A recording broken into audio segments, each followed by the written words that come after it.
black judge in Atlanta realizes the man on trial is the orphanage boy from years ago. The chains on his wrists clinked louder than the gavel in her hand. Judge Marcia Ellison had sentenced hundreds of men in her 27 years on the bench, but never once had her lungs forgotten how to breathe. She stared at the defendant's file again, her hands trembling. The name was unfamiliar, but the eyes, those same wide, wounded eyes from a night soaked in thunder and blood, back when she was just a law student volunteering at Hope Haven Orphanage, they locked with hers, and suddenly she wasn't in her courtroom anymore. She was standing in that hallway, soaked to the bone, gripping a terrified boy's wrist and swearing to him the world wasn't as cruel as he thought. She had been wrong. State of Georgia versus Donovan Elijah Reese, the bailiff announced. He didn't flinch. He didn't speak. He just stood there, jaw set, shoulders hunched as if waiting for another blow he'd long stopped trying to dodge. Marcia's gavel hand dropped slightly. Her chambers were silent, but her head was loud. The court stenographer, the defense attorney, the prosecutor, they were all staring at her now, expecting protocol, expecting professionalism, expecting her to keep her emotions out of the room, the way she always had. But how do you keep your emotions out when the boy who once hid under your desk during a police raid is now the man shackled before your bench? Counsel, approach, she said, voice low but firm. The attorneys shuffled forward. Marcia leaned in slightly. Is there a juvenile record sealed on Mr. Reese? She asked. The defense attorney blinked. Not to my knowledge, Your Honor. She turned to the clerk. Run a cross-match check. Try aliases. And check for any foster system placement under that surname from 1996 to 2003. The clerk's hands flew over the keyboard. Donovan didn't move. He looked up once, just once, and it was enough. She remembered the night he arrived at Hope Haven. 7 years old. No socks. Lip split. No one would say where he came from, and he wouldn't say a word. But when she brought him a bowl of soup, he took it with both hands and whispered, "Thank you, Miss Law Lady." No one else had ever called her that. She looked down at the docket. Armed robbery. Assault. Resisting arrest.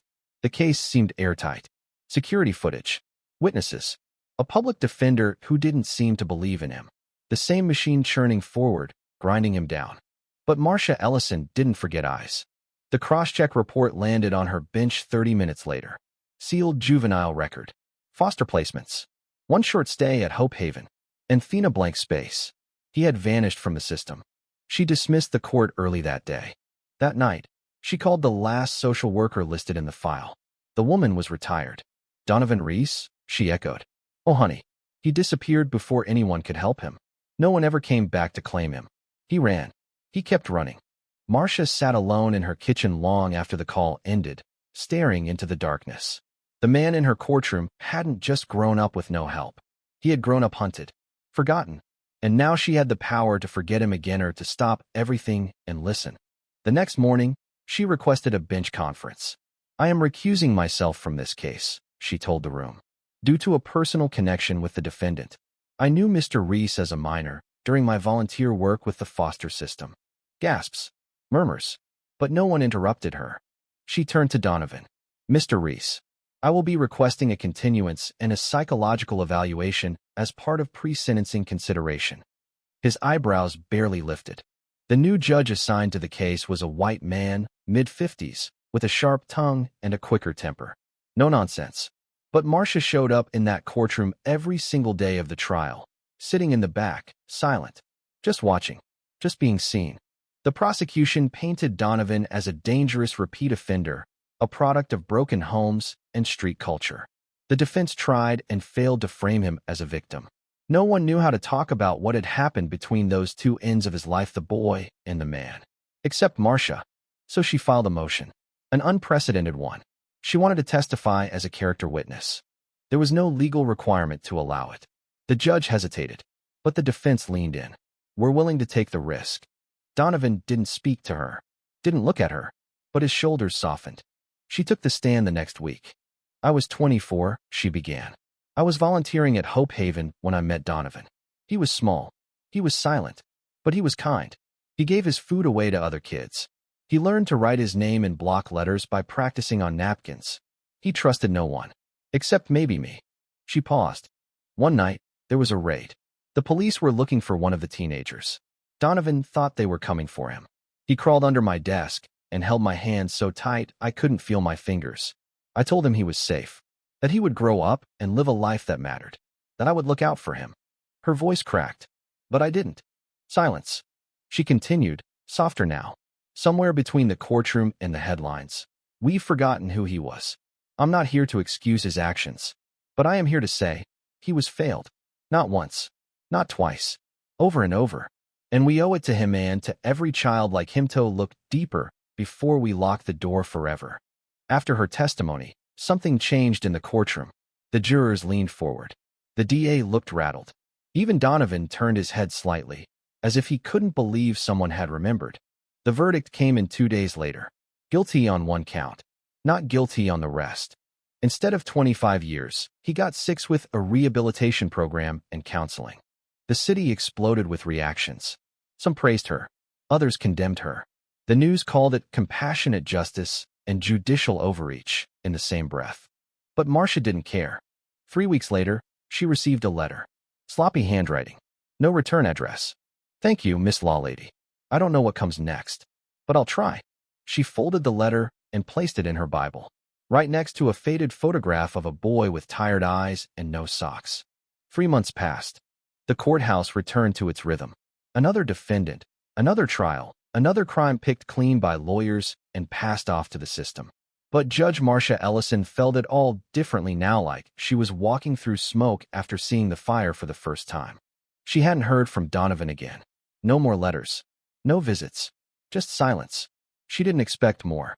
Maybe she didn't deserve more. But then, on a Tuesday morning in November, just as the first wind of winter whistled through Atlanta's iron gates, she received a phone call that made her freeze in her chambers. Judge Ellison? A voice asked. Young, polite, unfamiliar. I'm calling from the Second Chance Transition Program in DeKalb County. A Mr. Donovan Reese listed you as a personal reference. Would you be willing to speak on his behalf? Her heart didn't beat for a second. Yes, she said. Yes, I would. He was trying. They were offering him a chance to enter a mentorship program that paired former inmates with teenagers in at-risk neighborhoods somewhere between counselor and cautionary tale. It wasn't much, but it was honest work. It paid minimum wage, and it came with mandatory drug testing, check-ins, and a full schedule that left no room for slipping back into the shadows. Marcia didn't just vouch for him. She called the director personally. Then she called again. She wrote a letter. Then another. And when she was done, she sat at her desk and stared out at the Atlanta skyline, thinking, maybe this is what redemption actually looks like, not loud, not cinematic, but quiet and bureaucratic and hard. That Friday she saw him. Not in her courtroom. Not in a file. In person. She had just stepped out of the courthouse and was about to get into her car when she heard her name. Judge Ellison. She turned. He was thinner. He wore a collared shirt now, buttoned all the way to the top. His hair was neatly cut. His shoes looked secondhand, but his eyes, they were the same. He held something in his hand. A small folder. Mr. Reese, she said, voice carefully neutral. I wanted to say thank you for what you said in court. I didn't think anyone remembered. She nodded. I did. They stood in silence. The city buzzed behind them, horns, sirens, laughter from a nearby food truck line. I'm trying, he said. I really am. They got me working with these kids now. Some of them, they remind me of how I used to be. Angry all the time. Don't listen. But they listen to me, a little. I'm proud of you, she said softly. He looked down at the folder. I've been writing things. Poems. Journal stuff. Not great, but it helps. Would you read one? He handed it to her like it weighed 50 pounds. She took it. Of course. When she got home that night, she sat at her kitchen table, unfolded the first page, and began to read. The first poem was called Cell Without a Lock. It wasn't polished, but it was raw. It was honest. It was him. And it broke her heart. That winter, she spoke at a judicial conference in D.C. The theme was Reform from the Bench, rethinking sentencing in the age of mass incarceration. Most judges quoted data. Marcia told a story. About a boy. About a courtroom.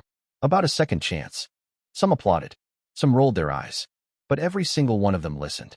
A month later, she received a letter from a judge in Michigan who had created a pilot program to pair foster youth with volunteer judges as mentors. He called it the Ellison Project. She wept. By the spring, Donovan's program was expanding. He started speaking at schools. Quietly, awkwardly, but the kids leaned in. They weren't used to someone telling them, "I know how it feels to be forgotten," and mean it. But not everyone wanted him around. At one of the school talks, a parent complained, "Why is an ex-con talking to our kids? Why is a criminal being paid with our taxes?" The story hit local radio, then the papers, then the blogs. Soon, a city councilman up for re-election grabbed hold of it and called for the termination of any city funds supporting criminal-led outreach programs. He never said Donovan's name, but everyone knew. The backlash was swift. The funding was threatened. The program was suspended, pending review. Donovan called Marcia from a payphone. "I didn't do anything wrong this time," he said quietly. "I swear." "I know," she said. "Stay calm. We're going to fight this." She called the mayor's office. They didn't answer. So she wrote another letter. This time, she didn't write alone. Within 2 days, 17 other judges signed it. So did 6 lawyers, 2 police officers, and the head of Hope Haven. Still, the council scheduled a vote.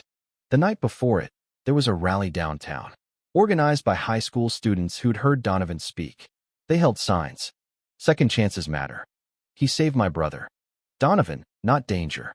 And then, from the back of the crowd, someone brought a speaker, and a familiar, deep, untrained voice began reading.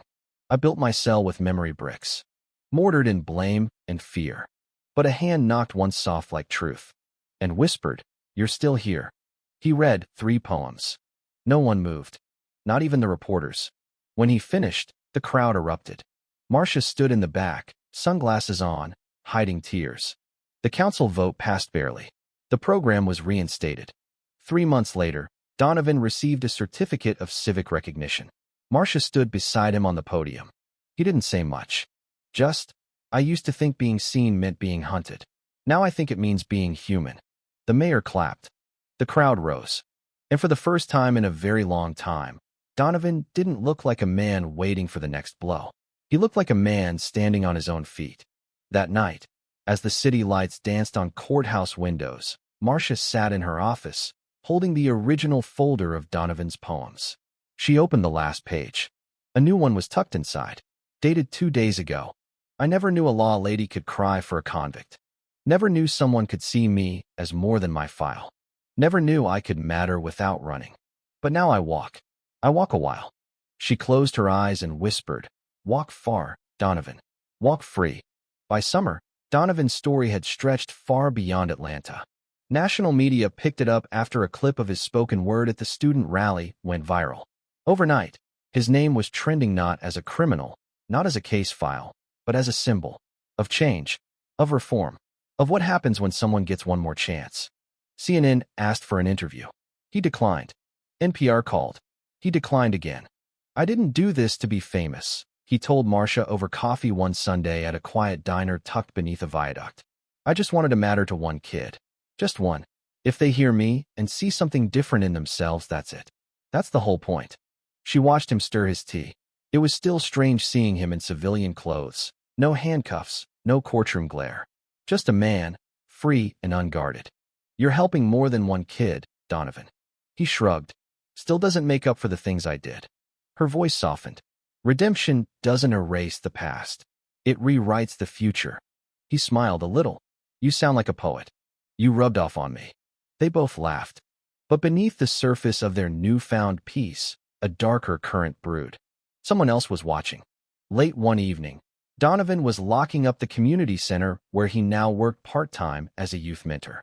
As he stepped outside, he noticed a familiar car parked across the street. Same one that had been there yesterday, and 2 nights before that. He paused. A man stepped out. White, mid-40s, buzz cut, suit without a tie. Cold smile. "Donovan Reese?" "Who's asking?" "Detective Kyle Havers. I'm with the Fulton County Special Investigations Unit." Donovan narrowed his eyes. "I didn't do anything." "No one said you did." Havers smirked. "Just thought we should talk. You've been pretty visible lately." So visibility invites scrutiny. And not everyone's convinced your reformation is as clean as you claim. Donovan's fists clenched. "I'm not claiming anything." "Well," the detective said, circling him, "we've been revisiting a case from back in 2016. Armed robbery. Same MO as the one you just got off easy for." That case was closed. Not anymore. New evidence. Donovan stepped back. You're digging. Havers smiled again, this time wider. Let's just say some of us don't believe in fairy tale endings. That night, Donovan didn't sleep. He tried to shake it off, but the old fear crept back and unwelcome, familiar. The feeling of being watched, stalked, prejudged. He called Marcia. I think they're trying to frame me, he said quietly. Again. She didn't hesitate. Come to my chambers tomorrow. But you're a judge. You can't. I'm also someone who made you a promise. He showed up the next day, folder in hand, but with a new kind of weight in his posture. She sat him down, closed the door, and listened as he explained what the detective had said. She took notes, asked questions, called in a favor with an old contact at the Fulton County PD. Her contact confirmed Havers had opened an informal reinvestigation into several cold cases from 2015-2017 involving suspects with similar profiles to Donovan. It was phishing, plain and simple. Legal harassment, but legal nonetheless. I can't stop them from looking, Marcia admitted, but I can make sure you're not alone. They set up a legal team, a pro bono alliance of criminal defense attorneys and civil rights watchdogs, many of whom had been inspired by Donovan's story. They filed a formal complaint against Havers for harassment. They started documenting every encounter, every phone call, every surveillance moment. The pressure increased. The detective didn't stop. And then one night, someone broke into the community center. Nothing stolen. Just his files turned inside out. His notes. His journals. Torn. Trashed. Donovan found a note pinned to the bulletin board with a knife. People like you don't change. We make sure of it. The police called it vandalism. The lawyers called it intimidation. But Donovan didn't call it anything. He just sat there on the floor that night, holding a ripped page from his poem, and whispered, "They're never gonna let me outrun it, are they?" Marcia knelt beside him. Then we stopped running. 3 weeks later, they filed a civil lawsuit. Reese versus Fulton County Police Department, alleging racial targeting, harassment, abuse of investigative power. It was a long shot, but it made headlines again. And for the first time, the public conversation shifted not about Donovan's past, but about his present. About the system's refusal to let black men move on, to let them become more than their mugshots. The trial was set for November. In the meantime, Donovan kept working. He kept showing up for the kids, even when protesters hurled slurs outside the building, even when someone spray-painted "Once a Thug" on his car door. The hardest part wasn't the attacks. It was the doubt. Why do I even bother? He said one afternoon while helping a teen named Malik write his first poem. Feels like I'm just a walking target. Malik looked up. Because we're watching you. That shut Donovan up. He stayed. He kept going. The trial was brutal. The defense painted Donovan as an opportunist, weaponizing his victimhood for fame. The prosecution denied any racial bias, claimed due diligence. But Marcia testified again, this time not as a judge but as a citizen. He is not perfect, she said, but he is not what they say he is. I watched this system fail him when he was a child. I watched it try to fail him again now that he is a man. And I say enough. It wasn't just her. 3 of the students Donovan mentored testified. A teacher, a counselor, a store owner who gave him his first job after prison. Even the mayor wrote a statement on his behalf. After 5 days, the jury went into deliberation. Marcia waited with Donovan on the courthouse steps. He didn't speak. She didn't either. They just watched the sky darken and waited. When the verdict came in, it was close, but clear. Liability confirmed. The jury awarded nominal damages but issued a recommendation for full review of Fulton County's investigative practices and officer oversight protocols. It wasn't money. It wasn't jail time for Havers. But it was truth, on record, and it was enough. That night, Donovan stood in front of the community center and read a new poem. I walked into the fire they built for me, and came out with their lies turned to ash. I am not the man they say I am. I am the one who walked away from the crash. Tears in the crowd. Not just from the kids. From grown men. From teachers. From strangers. Even from reporters. He didn't thank them. He didn't bow. He just stood there, breathing. Free. And for the first time, Marcia saw not just a boy who survived. She saw a man who won. The lawsuit changed everything. Donovan didn't want a spotlight, but it followed him anyway. Local universities invited him to speak. Justice organizations cited his case in policy proposals. One law school invited him to co-teach a seminar on restorative justice with a former public defender. It all felt unreal. But to Donovan, the real victory wasn't in the courtroom. It was in the quiet moments. Like when one of the kids in his poetry group, a quiet girl named Janaya, handed him a folded paper after class. "I wrote about my dad," she said. "I never told anyone this before." Or when Malik, the same teen who once told him, "We're watching you," got into community college and asked Donovan to come to his graduation. Or the day a man he hadn't seen in 2 decades, Mr. Ramirez, the old janitor from Hope Haven, showed up unannounced at the community center, just to say, "I knew you'd make it, son." These were the days that gave him peace. Not headlines, not validation, just quiet proof that change wasn't a theory, it was a daily decision. A choice to show up when no one else would. But it wasn't all peace. Some nights, the old shadows returned.